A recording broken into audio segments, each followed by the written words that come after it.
अब कुलमान सर एउटा देशको उज्यालो दिने नायक हो नि।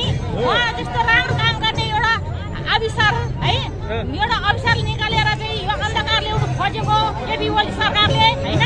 त्यसै कारणले कुलमान घिसिङ सरलाई पूर्णबहाली नियुक्त गर्नुपर्छ भनेर यो हामी जुलुस गर्दैछौँ। उहाँको 4 महिनाको अवधिमा सक्ने यो उद्योगभन्दा अगाडि निकालेर यो अभिमान गर्नुभयो, कुलमान घिसिङ सरमाथि अत्याचार गर्नुभयो।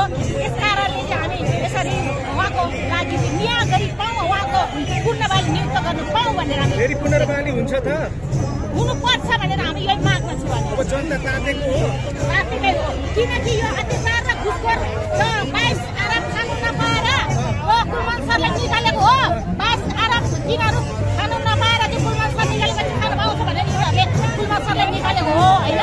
यो चाहिँ केही पनि होइन, 22 अरब खानको लागि नै यिनीहरूले त्यस्तो कुलमान सरलाई निकाल्नु खोज्यो। कतिपयले त भनिराख्नु भएको छ कुलमानले भ्रष्टाचार गर्यो भनेर तपाईँहरू सहमत हुनुहुन्छ? कुलमान सरमाथि त्यस्तो भ्रष्टाचार गर्ने अन्याय र अपराध एउटा फतुल्लाहरू निकाल्ने अनि के भन्छ यो रवि लामाछानेमाथि एउटा आरोप लगाएर अहिले जेल फेरि हिजो लग्यो नि, अन्याय हो। एउटा राम्रो मान्छे र राम्रो पक्ष देशको विकास गर्ने युवा र एउटा सद्भावनाको एउटा शक्ति देशको पुत्रहरूलाई